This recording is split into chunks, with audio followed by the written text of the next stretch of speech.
Bismillahirrahmanirrahim. Mari kita berbicara tentang seseorang yang sangat kita kagumi. Yang pertama, Abu Bakar Asy-Siddiq. Yang pertama kita mulai dengan nama, nasab, gelar, dan kunyahnya. Nama lengkap Abu Bakar adalah Abdullah bin Utsman bin Amir bin Am bin Ka'ab bin Sa'ad bin Taim bin Murrah. Garis keturunan leluhur atau nasab Abu Bakar bertemu dengan garis keturunan leluhur Rasulullah Sallallahu Alaihi Wasallam, yaitu Murrah. Ibunya bernama Salma binti Syaq bin Am bin Ka'ab bin Sa'ad bin Taim bin Murrah. Dan Salma adalah putri dari paman ayah Abu Bakar.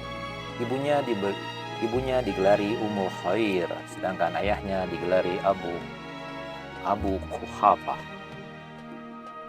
Gelar Abu Bakar sendiri adalah Asy-Siddiq, dan ini karena dia selalu membenarkan apa yang disampaikan Rasulullah Shallallahu Alaihi Wasallam. Sebagaimana ditegaskan dalam beberapa hadis, gelarnya mulai populer sejak pagi hari setelah malam peristiwa Isra Mi'raj. Abu Bakar dengan kunyah Abdullah bin Utsman, dialah orang pertama dari kalangan laki-laki yang masuk Islam. Tanpa keraguan sedikit pun, dia langsung menerima dakwah Nabi Shallallahu Alaihi Wasallam. Beberapa orang masuk Islam karena mencintainya, dan 5 orang dari mereka termasuk 10 sahabat yang dijamin masuk surga. Mereka adalah Utsman bin Affan, Sa'ad bin Abu Waqqas, Az-Zubair bin Al-Awan, Abdurrahman bin Auf, dan Talhah bin Ubaidillah. Dengan harta yang dimilikinya, Abu Bakar membeli dan memerdekakan 7 hamba sahaya yang sudah masuk Islam di Mekah. Merekalah para hamba sahaya yang mendapat siksaan dari para tuannya demi mempertahankan kalimat Allah Azza wa Jalla. Antara lain Bilal bin Rabah dan Amir bin Fuhair. Abu Bakar radhiyallahu anhu adalah orang yang paling antusias dalam menyertai Nabi Shallallahu Alaihi Wasallam, juga paling bersemangat dalam membela agama dan diri beliau. Pengorbanannya untuk menyebarkan dakwah Islam sangat besar. Demi membela dakwah ini, dia rela mengorbankan jiwa, harta, waktu, dan segala yang dimilikinya. Selain menjadi pendamping setia Rasulullah, dia juga menjadi khalifah sepeninggal beliau, serta selalu mengikuti berbagai peperangan bersama beliau. Maka dari itu, dia menjadi salah seorang di antara 10 sahabat yang dijamin masuk surga, dikarenakan berbagai keutamaannya yang tiada tara. Adapun keutamaan yang dimiliki oleh Abu Bakar Asy-Siddiq adalah sebagai berikut. Disinggung sebelumnya bahwa sahabat agung ini memiliki berbagai keutamaan yang tiada tara. Untuk membuktikannya, berikut akan dijelaskan beberapa keutamaan Abu Bakar. 1. Menanggung penderitaan dan ujian di jalan Allah Azza wa Jalla serta membela Rasulullah Sallallahu Alaihi Wasallam. Secara jelas, penderitaan dan ujian serta pembelaan Abu Bakar tersebut dapat dilihat dari peristiwa-peristiwa yang terjadi seperti yang terekam dalam riwayat-riwayat berikut. Pertama, dari Asma binti Abu Bakar, ia bertutur, suatu ketika seorang laki-laki menemui Abu Bakar sambil menyerukan, "Segeralah temui sahabatmu," yang dimaksud Muhammad. Maka Abu Bakar bergegas meninggalkan kami hingga dia masuk ke Masjidil Haram. Di situ dia berseru kepada orang-orang yang mengganggu Rasulullah, "Celakalah kalian, apa kalian ingin membunuh seorang yang mengatakan Rabbku adalah Allah, padahal dia akan datang membawa kebenaran dari Rabb kalian?" Orang-orang itu pun meninggalkan Rasulullah dan menemui Abu Bakar. Kemudian Abu Bakar kembali lagi ke tempat kami. Sejak tadi Abu Bakar sama sekali tidak menyentuh kepangan rambutnya sampai dia datang bersama beliau. Lantas Rasulullah memuji Allah, "Maha agung Engkau zat pemilik kebesaran dan karunia." Yang kedua, dari Anas bin Malik, ia bercerita, pada malam ketika Rasulullah Shallallahu Alaihi Wasallam dan Abu Bakar tiba di Gua Sur, dia berkata, "Wahai Rasulullah, izinkanlah aku masuk terlebih dahulu. Jika ada ular atau sesuatu yang berbahaya, biarlah aku saja yang menyingkirkannya." Beliau menjawab, "Masuklah." Abu Bakar pun masuk sambil meraba-raba dengan kedua tangannya. Setiap kali menemukan lubang, dia merobek pakaiannya dan menutup lubang itu dengan sobekan pakaian itu. Lalu ditemukan lubang yang besar hingga dia harus menutupi dengan seluruh pakaian yang belum disobek. Akan tetapi ternyata masih ada satu lubang yang belum ditutup, maka dia menutupi lubang itu dengan tumit kakinya. Setelah itu, dia menuntun Rasulullah masuk ke dalam gua yang gelap dan cukup dalam. Pada pagi harinya, Nabi Shallallahu Alaihi Wasallam bertanya, "Mana pakaianmu, hai Abu Bakar?" Abu Bakar menuturkan apa yang dilakukannya semalam. Mendengar penuturannya, Rasulullah pun mengangkat kedua tangan beliau dan berdoa, "Ya Allah, sertakanlah Abu Bakar bersamaku dengan derajat yang sama pada hari kiamat." Tidak lama kemudian Allah mewahyukan kepada nabinya bahwa dia telah mengabulkan doa beliau. Yang kedua, Abu Bakar menginfakkan harta di jalan Allah. Mengenai infak, Abu Bakar terdapat beberapa hadis Nabi SAW dengan riwayat sahabat yang menerangkannya. Rasulullah SAW bersabda, "Tidak ada harta yang lebih bermanfaat bagiku seperti halnya harta Abu Bakar." Urwah bin Az-Zubair mengatakan, pada hari pertama Abu Bakar masuk Islam, dia memiliki 40.000 dinar. Rasulullah Shallallahu Alaihi Wasallam juga pernah bersabda, "Sesungguhnya di antara orang-orang yang paling banyak mendermakan diri dan hartanya kepadaku adalah Abu Bakar. Andaikan aku mengambil seseorang sebagai kekasihku, niscaya aku akan menjadikan Abu Bakar sebagai kekasihku. Tetapi persaudaraan Islam sudah mencukupi, lebih utama. Jangan ada satupun pintu-pintu masjid yang dibiarkan terbuka kecuali pintu Abu Bakar." Dari Umar bin Al-Khattab, ia bertutur, Rasulullah Shallallahu Alaihi Wasallam memerintahkan kami bersedekah, dan saat itu aku memiliki sejumlah harta. Aku pun berkata, aku akan mengalahkan Abu Bakar jika hari ini aku menyedekahkan harta yang kumiliki. Kemudian aku menyedekahkan setengah hartaku. Rasulullah bertanya kepada aku, apa yang kamu sisakan untuk keluargamu? Aku menjawab, setengahnya lagi. Tidak lama kemudian Abu Bakar datang dengan membawa seluruh harta yang dimilikinya. Rasulullah bertanya kepadanya, apa yang kamu sisakan untuk keluargamu? Abu Bakar menjawab, Allah dan Rasul-Nya. Maka aku berkata kepada Abu Bakar, selamanya aku tidak akan pernah bisa mengalahkannya. Dari Kais, dia bercerita, Abu Bakar membeli Bilal yang sedang ditinggi batu dengan harga 5 uqiyah. Orang-orang yang menyiksa Bilal itu berkata, seandainya engkau hanya mau membelinya seharga 1 uqiyah, pasti kami akan menjualnya. Abu Bakar menjawab, seandainya kalian tidak mau menjualnya selain dengan harga 100 uqiyah, niscaya aku akan membayarnya. Dari Asma binti Abu Bakar, dia menuturkan, ketika Rasulullah keluar berhijrah bersama Abu Bakar dari Makkah, dia membawa seluruh harta yang dimilikinya. Jumlahnya 5.000 atau 6.000 dirham. Semua harta itu dibawanya bersama Rasulullah. Kemudian kakekku Abu Huhafah yang matanya sudah buta menemuiku dan berkata, demi Allah, aku merasa Abu Bakar telah menyia-nyiakan kalian dengan membawa seluruh hartanya. Aku pun menyangkal, itu tidaklah benar. Itu tidaklah benar, wahai kakekku. Ayah telah meninggalkan harta yang cukup banyak untuk kami. Lantas aku mengambil batu-batu, lalu meletakkannya di rongga dinding rumah tempat ayahku menyimpan hartanya, kemudian menutupinya dengan kain. Selanjutnya, aku meraih tangan kakekku dan mengatakan padanya, wahai kakekku, coba letakkan tanganmu di atas harta ini. Maka Abu Quhafah meletakkan tangannya di atas gundukan itu lalu berkata, tidak masalah jika dia Abu Bakar telah meninggalkan harta ini kepada kalian, ini sudah cukup. Padahal sebenarnya tidak demikian. Demi Allah, Abu Bakar tidak meninggalkan sesuatu pun untuk kami. Aku sengaja melakukannya supaya kakekku diam. Beberapa waktu kemudian Abu Quhafah masuk Islam. Aisyah berkata, di antara kaum muhajirin tidak ada seorang pun ayah mereka yang masuk Islam kecuali ayah Abu Bakar. Abu Bakar adalah orang yang rela mengorbankan harta demi untuk membantu dakwah Islam dan para penyerunya. Hanya saja ada sedikit kejanggalan. Ketika Abu Bakar menawarkan kepada Nabi seekor hewan tunggangan untuk dipakai berhijrah, beliau enggan menerimanya kecuali dia menentukan harga hewan tersebut agar dapat dibeli.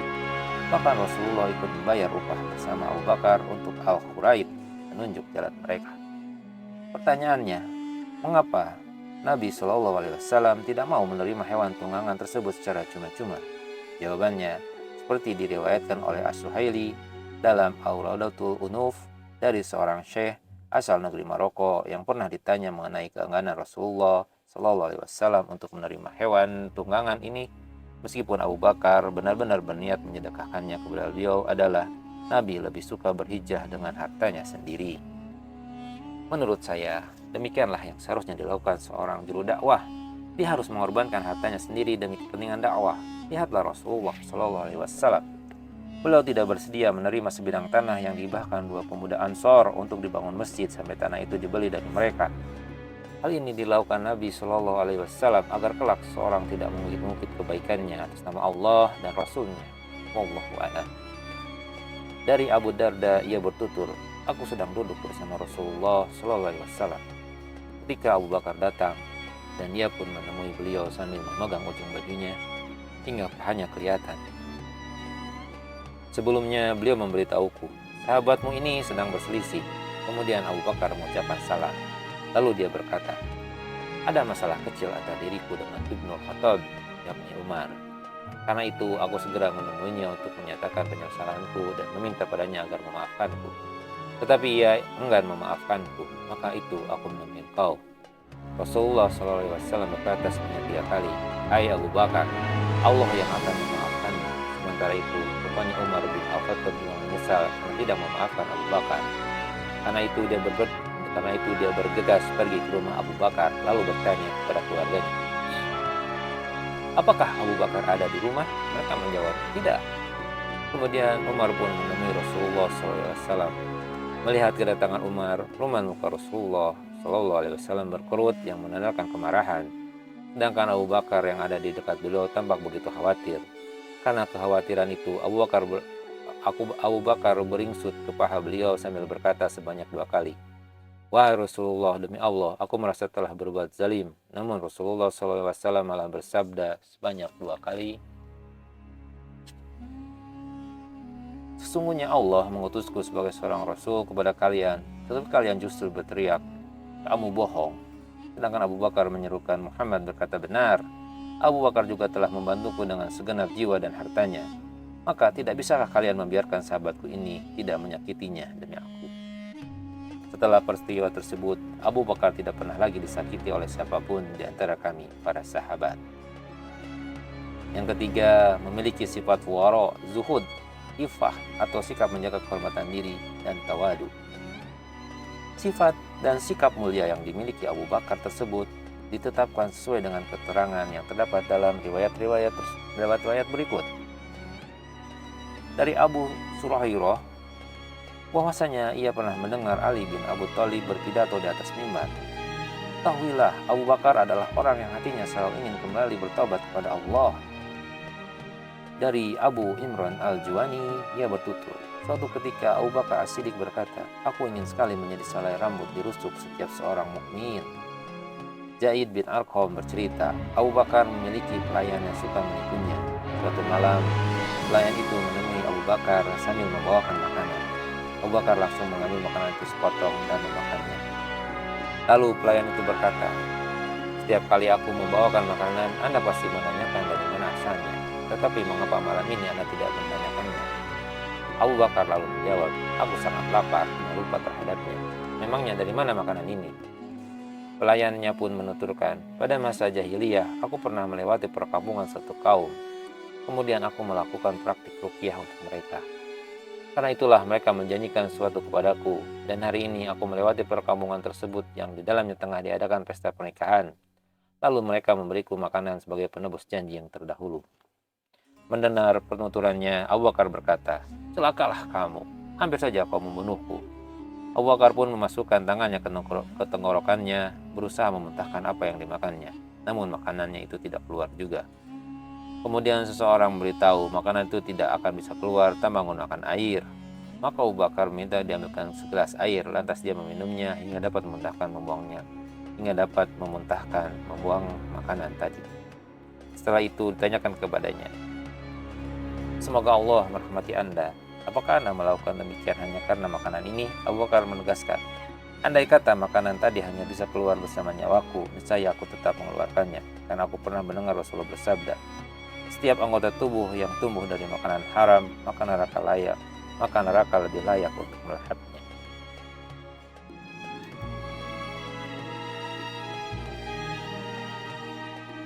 Oleh sebab itu, aku takut kalau ada daging yang tumbuh di badanku ini dari makanan yang haram.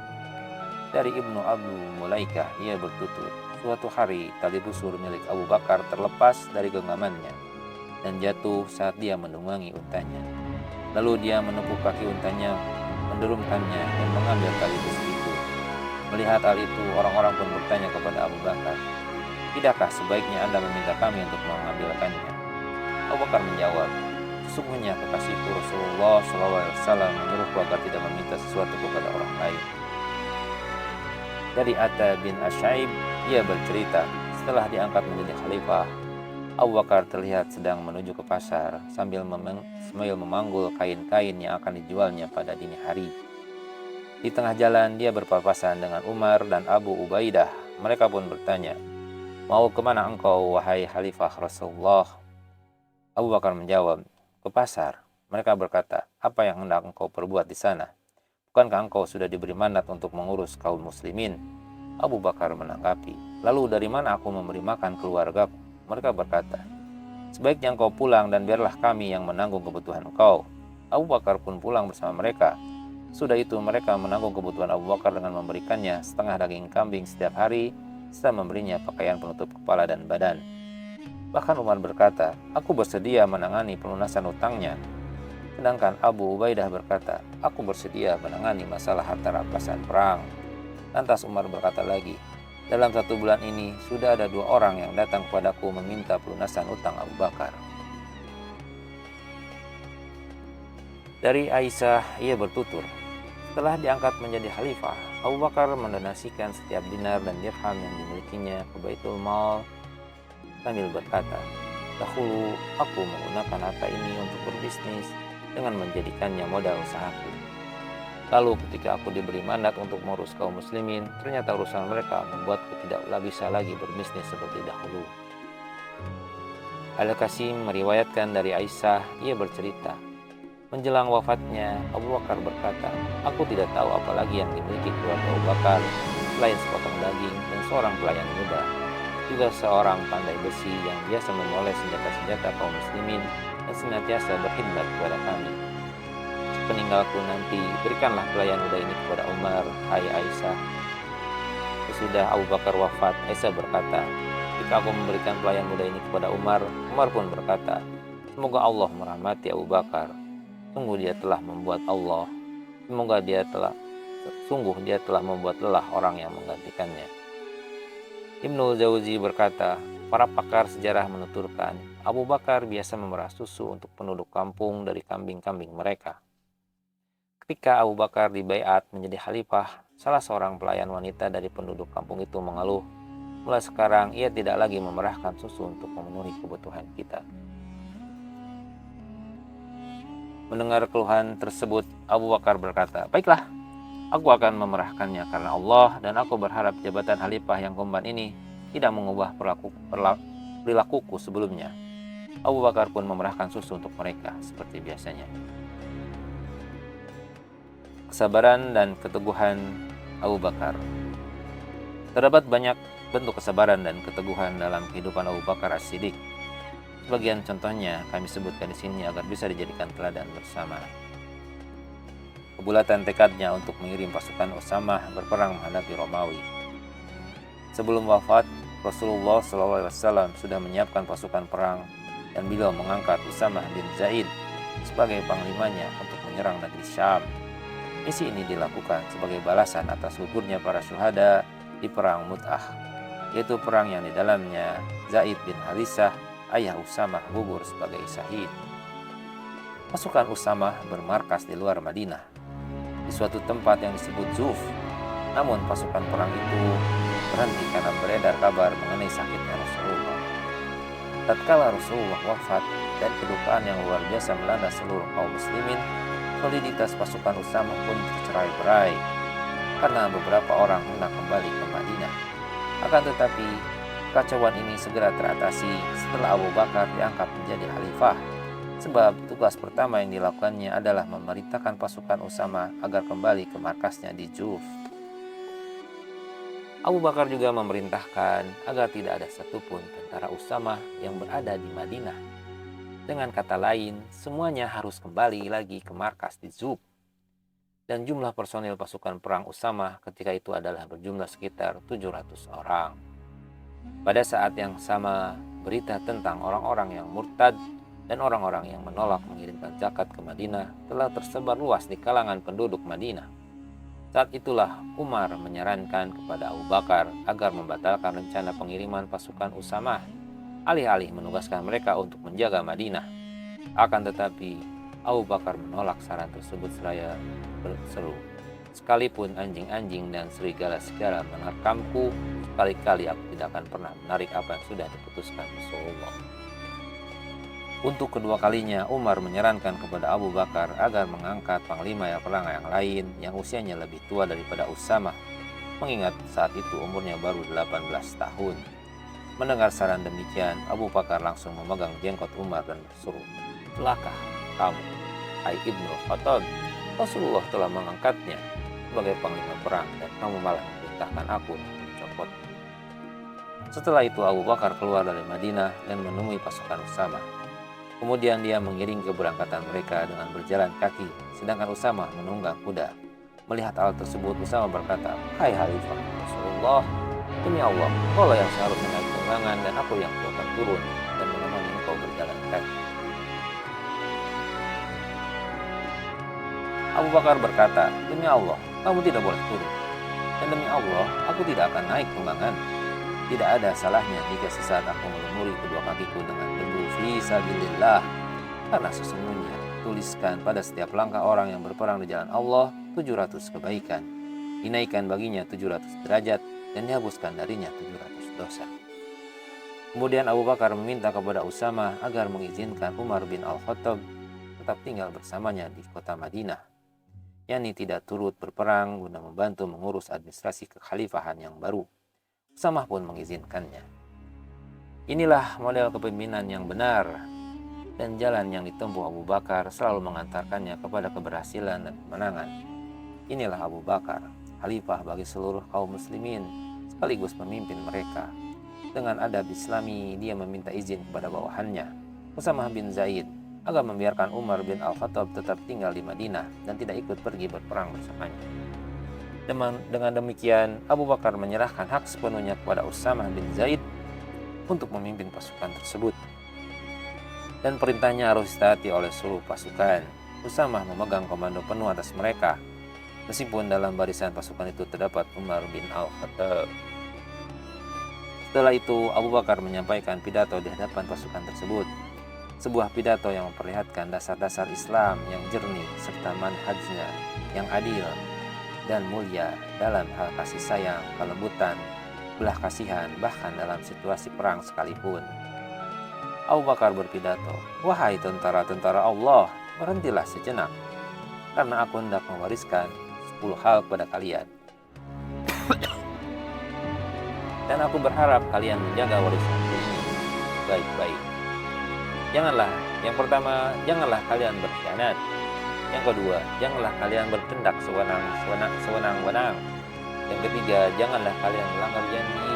Yang keempat, janganlah kalian memotong-motong tubuh musuh. Yang kelima, janganlah kalian membunuh anak kecil, orang tua renta, dan kaum wanita. Yang keenam, janganlah kalian menebang pohon kurma. Yang ketujuh, janganlah kalian membakarnya. Janganlah kalian membakar pohon kurma. Yang kedelapan, janganlah kalian menebang pohon yang berbuah. Yang kesembilan, janganlah kalian menyembelih kambing, sapi, atau unta kecuali untuk dimakan. Serta yang ke-10, kalian akan melihat beberapa kaum yang sedang menjalankan ibadah di biara-biara mereka. Dan jika kalian melewati kaum itu, biarkanlah mereka beribadah di tempat itu. Kalian juga akan melalui suatu kaum yang memberi kalian beraneka ragam makanan di wadah-wadah makanan mereka. Jika kalian menyantap makanan itu satu demi satu, sebutlah nama Allah, bacalah bismillah. Kalian pun akan bertemu dengan kaum-kaum yang tengah-tengah kepala mereka botak, yang hanya menyisakan rambut pada bagian pinggir kepala seperti perban. Jika kalian bertemu dengan mereka, maka tebaslah mereka dengan pedang-pedang kalian, tumpahkan darah mereka demi nama Allah. Setelah berlalu kurang lebih 70 hari, pasukan Usama bin Zaid kembali dengan membawa kemenangan. Abu Bakar radhiyallahu anhu amat senang menyambut kedatangan mereka. Lalu dia mengizinkan mereka untuk rehat sejenak dan rileks sekitar 2 minggu. Selanjutnya Abu Bakar mengumumkan mobilisasi pasukan kaum muslimin secara besar-besaran dengan misi memerangi orang-orang murtad.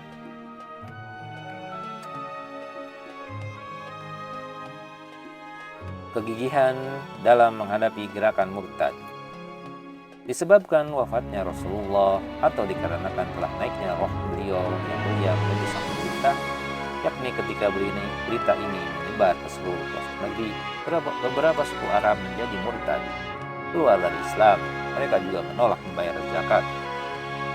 Gerakan orang-orang murtad ini adalah konspirasi yang melibatkan banyak pihak dan menjadi fitnah bagi kaum muslimin.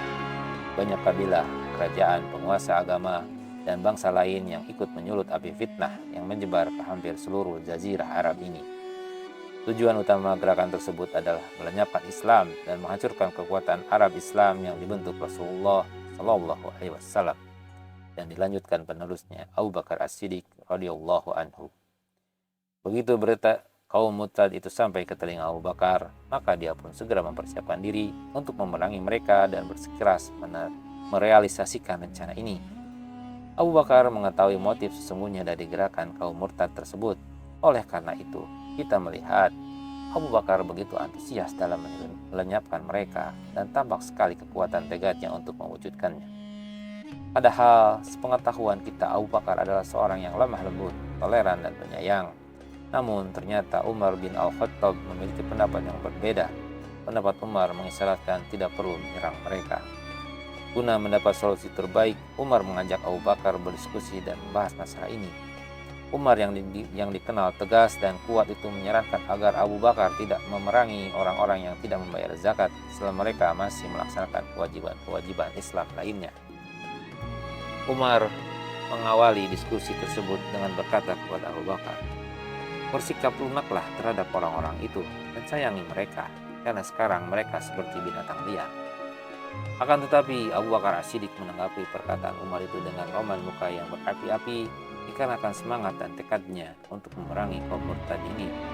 "Aku amat mengharapkan bantuanmu ketika justru mengecewakanku. Pada masa jahiliyah kamu begitu kuat, namun setelah masuk Islam kamu menjadi begitu lemah. Dengan alasan apa aku diharuskan bersikap lunak terhadap mereka? Apakah dengan syair yang dibuat-buat atau dengan sihir yang diada-adakan? Itu sama sekali tidak mungkin terjadi. Nabi SAW telah wafat dan wahyu tidak diturunkan lagi. Demi Allah, aku akan tetap berjihad melawan mereka selama pedangku ini masih tergenggam erat di tanganku. Seandainya mereka menolak memberikan seekor unta atau kambing yang dahulu mereka berikan kepada Nabi, niscaya aku akan memerangi mereka karena penolakan itu." Lalu Umar menyanggah, "Bagaimana bisa engkau memerangi mereka? Pada Rasulullah SAW pernah bersabda, 'Aku diperintahkan untuk memerangi manusia hingga mereka berkata, tidak ada ilah kecuali Allah dan Muhammad adalah Rasulullah. Siapa yang mengatakannya, harta dan darahnya terpelihara dariku, kecuali yang berkaitan dengan suatu hak yang harus ditunaikan. Adapun hisabnya di tangan Allah." Abu Bakar lantas menanggapi, "Demi Allah, aku akan tetap memerangi orang-orang yang membeda-bedakan antara kewajiban salat dan zakat. Sebab sesungguhnya zakat adalah hak harta, dan ini termasuk dalam cakupan sabda Rasulullah SAW tersebut, kecuali yang berkaitan dengan suatu hak yang harus ditunaikan." Maka Umar bin Al-Khattab pun lalu berkata, "Demi Allah, setelah mendengar penjelasan Abu Bakar itu, aku menyadari bahwa Allah Azza wa Jalla telah melapangkan hatinya untuk memerangi mereka. Aku juga menyadari bahwa pendapat Abu Bakarlah yang benar." Sesuai dengan komitmennya, Abu Bakar As-Siddiq menggalang pasukan untuk memerangi kaum murtad dan orang-orang yang menolak membayar zakat itu. Pasukannya dibagi menjadi 11 panji atau 11 divisi, dan dia memerintahkan kepada setiap pemegang panji untuk menuju wilayah yang sudah ditentukan. Abu Bakar sendiri ikut bertolak sebagai komandan divisi utama menuju wilayah yang bernama Zulqashah. Akan tetapi Ali bin Abi Thalib meminta dan memohon kepada Abu Bakar agar mau kembali ke Madinah. Kepada Abu Bakar yang sudah memegang tali kekang tunangannya, ketika itu Ali berkata, Tarungkanlah pedang engkau dan tenangkanlah kami dengan jaminan keselamatan diri engkau. Demi Allah, kaum muslimin akan sangat sedih jika kehilangan engkau. Sungguh sekarang mereka tidak memiliki penegak kebenaran selain engkau. Abu Bakar pun kembali dan dia menyerahkan panji pasukan kepada orang lain. Allah Azza wa Jalla memberi kekuatan kepada kaum muslimin dan mengokohkan mereka dengan menghadapi musuh-musuhnya. Sehingga fitnah dari orang murtad itu pun berhenti. Akhirnya kabilah-kabilah yang menolak membayar zakat dapat ditaklukkan. Penyebab murtadnya sebagian kaum muslimin. Penyebab murtadnya orang-orang yang menolak membayar zakat pada masa kekhalifahan Abu Bakar As-Siddiq cukup banyak. Oleh karena itulah kami hanya menyebutkan beberapa penyebab utamanya. Yang pertama, lemahnya iman yang tertanam di dalam hati setiap kabilah Arab. Sebagian orang-orang itu menyatakan beriman, namun mereka belum sampai derajat yang mampu merasakan manisnya iman. Mereka inilah yang disyaratkan Allah dalam firman-Nya. Orang-orang Arab Badui berkata, kami telah beriman. Katakanlah kepada mereka, kamu belum beriman. Tetapi katakanlah, kami telah tunduk, karena iman belum masuk ke dalam hatimu. Dan jika kamu taat kepada Allah dan Rasul-Nya, Dia tidak akan mengurangi sedikitpun pahala amal perbuatanmu. Sungguh Allah Maha Pengampun, Maha Penyayang. Quran Surat Al-Hujurat ayat ke-14. Mereka mencari-cari kesempatan untuk menampakkan sikap tidak loyal terhadap Islam, sebagaimana sikap orang-orang munafik pada saat terjadinya dua peperangan besar, yakni pada perang Uhud dan perang Tabuk. Tanda-tanda kemunculan gerakan kaum murtad tersebut sebenarnya sudah terlihat beberapa waktu menjelang wafatnya Rasulullah SAW. Akan tetapi Rasulullah dengan kemuliaan seorang nabi dan pengaruh kuat yang dimilikinya ketika itu dapat meredam dan memadamkan api yang dapat menyulutnya. Barulah setelah Rasulullah wafat menuju Ar-Rafiq Al-A'la dan tatkala Abu Bakar didaulat menjadi khalifah, gerakan itu berani muncul ke permukaan dan giat melakukan propaganda kepada penduduk setempat. Pengaruhnya pun semakin luas hingga hampir menjamah seluruh Jazirah Arab kecuali Madinah, Makkah, dan Taif. Penduduk tiga wilayah ini tetap memegang teguh Islam dan mengokohkan pilar-pilarnya. Meskipun orang-orang yang murtad dan mengaku-ngaku sebagai nabi serta yang menolak membayar zakat sudah menampakkan diri secara terang-terangan. Satu hal yang patut diketahui adalah bahwasannya sebagian orang tersebut tidaklah menolak zakat karena mengingkari ajaran agama Islam, melainkan mereka melakukannya karena menakwilkan perintah zakat yang telah disebutkan dalam Al-Quran, yakni sebagai berikut. Ambillah zakat dari harta mereka guna membersihkan dan menyucikan mereka, dan berdoalah untuk mereka. Sesungguhnya doamu itu menumbuhkan ketentraman jiwa bagi mereka. Allah mendengar, Allah Maha mendengar, Allah Maha mengetahui. Quran Surat At-Taubah ayat 103. Adapun orang-orang tersebut menakwilkan ayat ini dengan mengkhususkannya untuk Nabi SAW. Menurut mereka, doa beliaulah yang menjadi penentram bagi kaum muslimin. Adapun pemimpin setelah beliau tidak sama sekali tidak berhak menuntut mereka untuk membayar zakat. Takwil demikian tidak bisa dibenarkan dan tidak diperbolehkan. Oleh karena itulah, maka Abu Bakar As-Siddiq tetap memerangi kelompok mereka.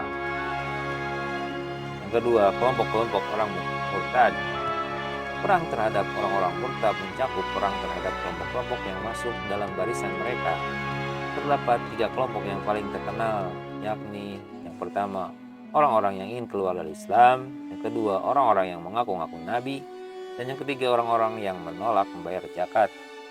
Kelompok yang ingin keluar dari Islam merasa sempit hati terhadap ketentuan-ketentuan syariat yang dianggap telah membatasi keinginan syahwat dan nafsu binatang mereka. Oleh sebab itu, orang-orang ini mencampakkan ajaran-ajaran Islam dan kembali pada kehidupan jahiliyah dahulu. Merekalah para penyembah berhala dan patung-patung yang rela melakukan kesyirikan demi menuruti insting terhadap hal-hal duniawi. Di antara mereka adalah penduduk Bahrain. Kelompok yang mengaku-ngaku sebagai nabi beserta kabilah-kabilah yang mengekor mereka meyakini bahwa faktor utama yang membuat suku Quraisy berkuasa atas bangsa Arab adalah kenabian Nabi Muhammad.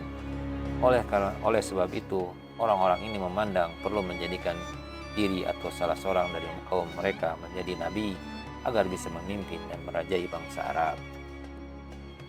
Hal ini seperti yang terlihat dari pengakuan kenabian Musailamah al-Khazzab di tengah-tengah kaumnya. Bani Hanifah, Dulaikhah bin Khuwailid al-Asadi di tengah-tengah kaumnya. Bani Asad serta al-Aswad al-Ansi di tengah-tengah kaumnya di Yaman. Dan Najah binti al-Harits di tengah-tengah kaumnya, Bani Tamim. Dukungan dan pembelaan kaum mereka tidak lain disebabkan fanatisme kesukuan, meskipun disadari bahwa orang-orang yang mengaku nabi itu adalah bohong. Adapun kelompok yang menolak membayar zakat adalah orang-orang yang dahulu, yakni ketika Rasulullah SAW masih hidup, menunaikan sebagai realisasi perintah Allah dalam kitabnya. Ambillah zakat dari harta mereka guna membersihkan dan menyucikan mereka, dan berdoalah untuk mereka. Sesungguhnya doamu itu menumbuhkan ketentraman jiwa bagi mereka. Allah Maha Mendengar, Maha Mengetahui. Quran Surat At-Taubah ayat 103. Mereka golongan pertama menolak membayar zakat karena memahami perintah itu. Ayat ini ditujukan Allah Azza wa Jalla kepada Rasulullah saja. Maka ketika Rasulullah wafat, mereka pun enggan menunaikannya kepada orang lain selain beliau, dalam hal ini kepada Abu Bakar. Mereka lupa bahwa dia menunjukkan ayat ini kepada Rasulnya hanya sebagai pemuliaan. Maka hal itu secara otomatis ditujukan pula kepada umat beliau. Keyakinan mereka dapat dimaklumi jika kita mengaitkannya dengan kenyataan bahwa keimanan masyarakat mayoritas kabilah Arab masih lemah. Sederhananya, mereka menganggap zakat sama dengan upeti atau pajak yang harus dibayar secara terpaksa, sehingga wajar jika menunggu-nunggu hari ketika mereka tidak lagi harus membayarnya.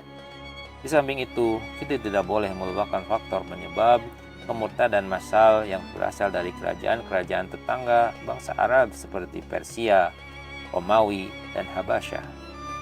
Tidaklah dapat dipungkiri kerajaan ini memiliki pengaruh kuat di wilayah-wilayah Jazirah Arab.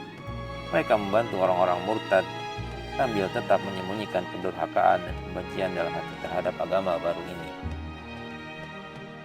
Kita juga tidak boleh lupa dengan peran fanatisme jahiliyah dalam setiap ajakan kepada kemurtadan. Hal ini terbukti dari ucapan Thalhah An-Namiri, seorang pengikut kebatilan itu. Aku bersaksi bahwasanya Musailamah adalah pembohong, sedangkan Muhammad adalah orang yang jujur. Akan tetapi, seorang pembohong dari Bani Rabi'ah lebih aku cintai daripada orang yang jujur dari Bani Mudhar. Pernyataan yang serupa diungkapkan oleh Al-Khutaiyah Uyainah bin Hishan Al-Fazari dan ekor lainnya. Orang-orang tersebut tidak mengakui bahwa kenabian semata-mata berdasarkan pilihan Allah Azza wa Jalla, sebagaimana firman-Nya. Allah lebih mengetahui di mana Dia menempatkan tugas kerasulannya.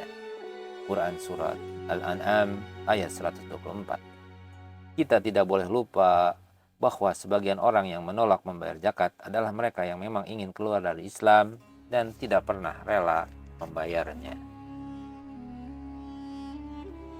Ini jelas terlihat dari kisah yang dialami Amr bin As setelah Haji Wada. Rasulullah SAW mengirimnya ke Oman.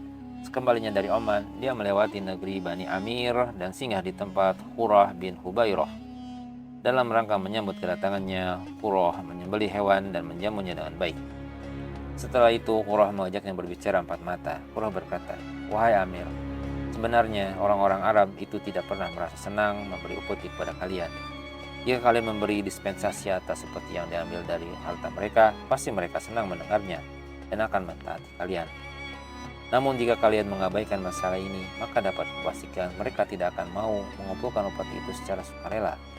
Lantas Amir berseru, "Apakah kamu sudah menjadi kafir, hai Qurrah? Ataukah kamu hanya menakut-nakutiku dengan apa yang mereka lakukan? Demi Allah, kuda benar-benar telah menginjak-injakmu dalam tas ibumu." Adapun golongan kedua dari kelompok yang menolak membayar zakat ini, mereka melakukannya dikarenakan menakwilkan perintah zakat dalam Al-Quran. Demikianlah seperti yang didapatkan sebelumnya. Peristiwa dalam peperangan melawan kaum murtad. Abu Bakar tidak ingin tergesa-gesa menyerang orang-orang murtad, sehingga dia menunggu menunggu hingga pasukan Usamah bin Zaid kembali dari Syam karena kekuatan besar Islam berada pada pasukan ini. Di pihak lain, ternyata orang-orang murtad tidak sedikit pun menyia-nyiakan kesempatan yang ada dan berusaha keras memanfaatkannya semaksimal mungkin. Pelajaran penting yang seringkali terulang dalam sejarah kaum muslimin adalah musuh-musuh Islam selalu menggunakan kesempatan atau peluang yang jarang sekali didapatinya untuk mengalahkan mereka. Dalam hal ini benar-benar terjadi ketika Tulaihah al-Asadi memobilisasi kabilah-kabilah yang bersikap loyal kepadanya, antara lain kabilah Abbas, kabilah Zubyan, kabilah Ghatafan, kabilah Khazarah, kabilah Tayyi untuk menyerang Madinah. Koalisi pasukan ini pun segera bergerak hingga singgah di tempat yang tidak begitu jauh dari Madinah. Selanjutnya mereka memecah pasukan menjadi dua kelompok. Kelompok pertama singgah di Zulkishoh, tempat yang paling dekat dengan Madinah, tepatnya di lintasan jalan menuju Najd yang berjarak sekitar 35 km dari Madinah. Sementara kelompok kedua singgah di Abrak yang masih termasuk wilayah Rabazah, dan tempat ini berjarak sekitar 120 km dari Madinah. Tidak lama kemudian, para petinggi pasukan koalisi itu mengirim sejumlah utusan ke Madinah dan meminta Abu Bakar agar mengizinkan mereka untuk melaksanakan salat tanpa harus membayar zakat. Mengetahui permintaan mereka, Abu Bakar menanggapi, "Demi Allah, andai kata mereka menahan seekor unta saja yang seharusnya disetorkan sebagai zakat, aku pasti akan memerangi mereka." Maka Abu Bakar menolak permintaan tersebut dan para utusan tadi kembali menemui mereka.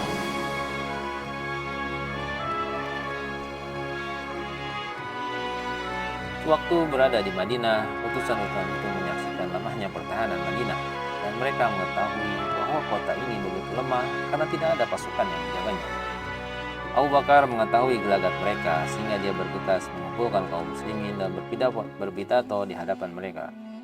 Bumi Madinah ini gelap, namun utusan mereka sudah melihat jumlah kalian yang sangat sedikit. Kalian juga tidak tahu akan menghadapi peperangan pada malam atau siang hari. Persinggahan pasukan mereka yang terdekat dengan kalian hanya berjarak 1 barid, kurang lebih 80 km. Mereka berharap kita menyambut kedatangan dan mengantarkan kepulangan utusan mereka itu, namun kita telah menghapuskan harapan itu dan mengacuhkan perjanjian dengan mereka. Karena itulah, bersiap-siaplah kalian dan siapkanlah senjata-senjata kalian. Setelah itu, Abu Bakar memanggil Ali Az-Zubair, Talhah, Abdullah bin Mas'ud, dan sahabat-sahabat yang lainnya. Kemudian Abu Bakar As-Siddiq memberi para sahabat ini tanggung jawab untuk mempertahankan pintu-pintu masuk menuju Madinah. Abu Bakar juga memerintahkan penduduk kota Madinah agar tetap berada di masjid selama peperangan berlangsung, karena dikhawatirkan musuh akan melakukan serangan mendadak. Tidak sampai 3 hari, musuh pun datang untuk menginvasi Madinah pada saat malam hari. Mereka sengaja meninggalkan sebagian pasukan di daerah Zuhisi, yaitu sebagai pasukan cadangan. Ketika pasukan musuh tiba di pintu-pintu masuk Madinah, Ali dan sahabat-sahabat tadi menghadang mereka. Kabar kedatangan musuh ini pun diketahui Abu Bakar, maka dia langsung menjumpai mereka bersama kaum muslimin yang sudah berkumpul di masjid. Beberapa waktu berselang hingga kaum muslimin dapat memukul mundur musuh dan mengejarnya hingga Zuhisi. Lantas orang-orang murtad yang dijadikan pasukan cadangan keluar menghadapi kaum muslimin dengan membawa bejana-bejana kulit yang telah digelembungkan dan diikat tali. Lalu dengan kaki mereka bejana-bejana itu digelindingkan ke tanah sehingga unta kaum muslimin berlarian karena terkejut melihat benda-benda tersebut. Alhasil, unta-unta itu bertolak kembali ke Madinah bersama para penunggannya. Dengan kepulangan kaum muslimin, orang-orang murtad mengira telah meraih kemenangan. Karena itulah mereka mengirim utusan ke Zulkishoh untuk menemui pasukan lainnya di sana dan mengabarkan kemenangan ini. Malam harinya Abu Bakar menyiagakan serta memobilisasi kaum muslimin lalu keluar dari Madinah dengan berjalan kaki. Sebelum fajar terbit, pasukan muslim dan pasukan musuh berada di tempat yang sama. Keberadaan kaum muslimin di situ tidak diketahui kaum murtad. Pasukan musuh sama sekali tidak menyadari kehadiran pasukan muslim yang tiba-tiba datang dan menyerang mereka secara bertubi-tubi dengan tebasan pedang. Serangan mendadak ini berhasil memukul mundur pasukan musuh dan kaum muslimin pun memperoleh ghanimah berupa unta-unta yang mereka tinggalkan.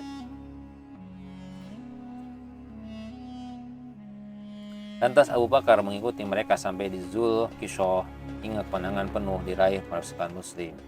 Seusai perang, Abu Bakar memerintahkan An-Nu'man bin Muqarin supaya menetap di tempat tersebut bersama sejumlah kaum muslimin, sedangkan Abu Bakar kembali ke Madinah. Kemenangan kaum muslimin dalam peperangan melawan orang-orang murtad amat berpengaruh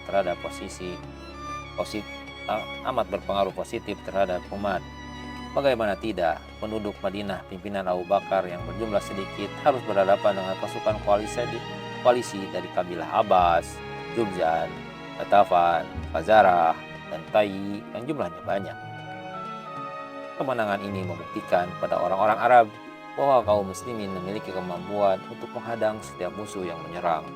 Bahkan meskipun tidak didukung pasukan Usamah yang di dalamnya terdapat orang-orang disebut sebagai cahaya pemuda kaum muslimin, yakni Umar bin Al-Khattab. Dan pasca peperangan itu, sebagian kabilah tadi kembali memeluk Islam. Banyak utusan-utusan dari kabilah-kabilah itu yang datang untuk menyetorkan zakat kepada Khalifah Rasulullah Abu Bakar As-Siddiq. Di antara utusan-utusan kabilah yang datang menyetor zakat pertama kali adalah Safwan bin Safwan, Az-Zibrikan bin Badar, pemimpin Bani Tamim, dan Adi bin Hatim At-Ta'i, pemimpin kabilah Tayyi. Beberapa hari kemudian, pasukan Usamah bin Zaid kembali dari Syam, tepatnya pada bulan Rajab tahun 11 Hijriah, dengan membawa ghanimah dan kemenangan mutlak. Setelah pasukan Usamah rehat selama beberapa waktu, yakni sekitar selama 2 minggu, Abu Bakar As-Siddiq mengumpulkan kaum muslimin dan memobilisasi mereka ke dalam pasukan-pasukan untuk menyerang kaum murtad. Abu Bakar sendiri ikut serta menuju Dzulqisah. Kaum muslimin dari berbagai tempat turut mendukungnya. Kali ini Abu Bakar hendak menghancurkan orang-orang murtad secara keseluruhan dalam satu waktu. Untuk menjalankan misi tersebut, Abu Bakar membagi pasukan-pasukannya menjadi 11 panji, dan dia menentukan satu komandan untuk setiap panji. Di samping itu, Abu Bakar menentukan arah atau sasaran yang harus tuju panji-panji masing-masing. Ketika membagi pasukan kaum muslimin, Abu Bakar berusaha menyeimbangkan kekuatan pasukan tiap panji. Penyimbangan itu mencakup segi jumlah personil dan orang-orang yang menjadi komandan, juga melihat kekuatan kabilah-kabilah musuh yang akan dihadapi. Akhirnya Abu Bakar membentuk panji-panji pasukannya sebagai berikut.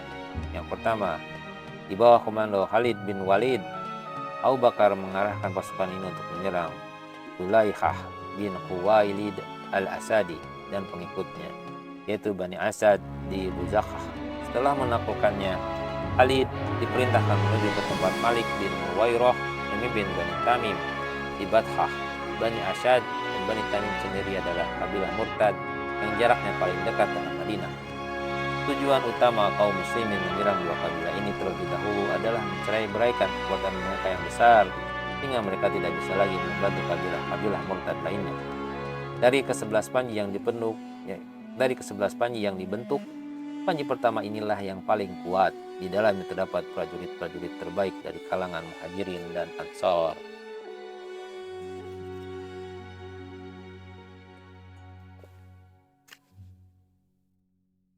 Yang kedua, di bawah komando Ikrimah bin Abu Jahal, Abu Bakar mengarahkan pasukan ini untuk menyerang kaum murtad pimpinan Musailamah di Yamamah. Panji ketiga dikomandai oleh Syurahbil bin Hasanah. Abu Bakar menginstruksikan kepada pasukan ini untuk membantu Ikrimah bin Abu Jahal dalam menyerang Musailamah dan para pengikutnya. Setelah menyelesaikan tugas di sini, Syurahbil diminta bergabung bersama dan pasukan Am bin Ash, komandan panji ke-9 di Quda'ah, untuk membantu mereka. Panji keempat di bawah komando Muhajir bin Abu Umayyah. Abu Bakar mengarahkan pasukan ini untuk menyerang kaum murtad pengikut Al-Ashwad Al-Ansi di Yaman. Pasukan ini juga diinstruksikan untuk menyerang Am bin Ma' di Kariba, As-Jubaidi, dan Kais bin Al-Makshuh Al-Muradi, serta beserta anak buah mereka. Panji kelima di bawah komando Suwaid bin Muqarin. Abu Bakar menginstruksikan kepada pasukan ini untuk memerangi kaum murtad di daerah Tihamah, Yaman. Panji keenam dikomandai Al-Ala bin Al-Hadarami. Abu Bakar mengarahkan pasukan ini ke Bahrain, yaitu untuk menyerang kaum murtad pimpinan Al-Hatim bin Dabi'ah. Panji ketujuh di bawah komando Huzaifah bin Mihsan, Abu Bakar mengarahkan pasukan ini untuk menyerang Lakid bin Malik al-Mutanabi, seorang yang memakai mahkota pemimpin kaum murtad di Amman. Panji ke-8 di bawah komando Arfajah bin Hansamah, Abu Bakar mengarahkan pasukan ini ke daerah Makhroh dan menginstruksikannya agar bergabung dengan pasukan Huzaifah, komandan Panji ke-7. Panji ke-9 di bawah komando Amr bin As, Abu Bakar mengarahkan pasukan ini untuk menyerang kaum murtad di Quda'ah yang berada di utara Madinah. Panji ke-10 di bawah komando Tariqah, ada yang menyebutkannya Ma'an bin Hajir as-Sulami. Abu Bakar menginstruksikan kepada pasukan ini untuk menyerang Bani Sulaim dan sekutunya dari Hawazin yang murtad. Panji ke-11 di bawah komando Khalid bin Sa'id bin Al-Ash, Abu Bakar mengarahkan pasukan ini menuju orang-orang murtad di Syam. Sebelum seluruh pasukan tersebut diberangkatkan untuk memerangi kaum murtad, Abu Bakar mengirim surat kepada mereka yang berisi seruan supaya kembali kepada Islam dan kembali pada kebenaran, serta penjelasan tentang kekeliruan dan kesesatan yang telah mereka lakukan. Adapun sebagiannya menerima apa yang diminta dan apa yang dinasihatkan dalam surat itu, sedangkan sebagian lainnya tetap berada dalam kesesatan mereka. Maka pasukan kaum muslimin pun terlibat dalam peperangan hebat melawan orang-orang murtad ini. Peperangan berlangsung selama 1 tahun penuh, sehingga kemenangan diraih oleh Islam dan kaum muslimin. Selama peperangan tersebut berlangsung, Abu Bakar selalu memantau pergerakan pasukannya yang berada di medan yang berbeda-beda. Dia menerima laporan melalui surat-surat dari para komandannya, lalu segera membalas surat mereka baik berupa perintah maupun nasihat. Abu Bakar juga mengarahkan sebagian pasukan itu untuk membantu pasukan lainnya jika hal tersebut memang diperlukan.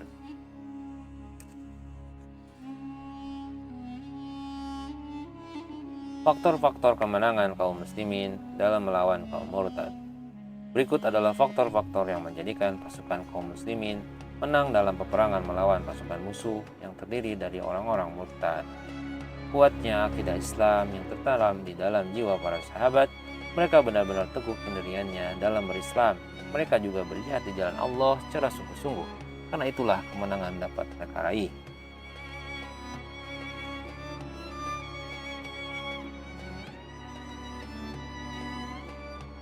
Yang kedua, tekad Abu Bakar yang benar, cita-citanya yang tinggi dan kepiawaiannya dalam mengatasi berbagai masalah. Yang ketiga, peran para komandan Panji yang sangat baik, patriotisme para prajurit, dan skema perencanaan yang sangat matang. Semua itu membuat kaum muslimin dapat berperang di beberapa tempat pada waktu yang bersamaan. Tambah lagi penyokongan bantuan yang tidak putus-putusnya di berbagai medan pertempuran. Rusaknya prinsip-prinsip yang melandasi kemurtadan menjadikan sebagian orang kembali kepada Islam, sebab orang-orang murtad itu tidak memiliki visi yang bisa menyatukan hingga mereka mau mengorbankan diri demi segalanya. Perang melawan kaum murtad ini memperlihatkan satu hakikat yang penting terkait hidayah Allah. Intinya adalah jika sebagian umat dalam satu pemerintahan murtad, sementara pemimpin mereka tetap istiqomah dalam Islam, maka dengan izin Allah umat yang murtad tersebut dapat dengan mudah diajak kembali ke jalannya memeluk Islam. Amat berbeda kondisinya jika pemegang kekuasaan pemerintah itu seorang kafir atau kaum murtad. Wallahu a'lam bishawab.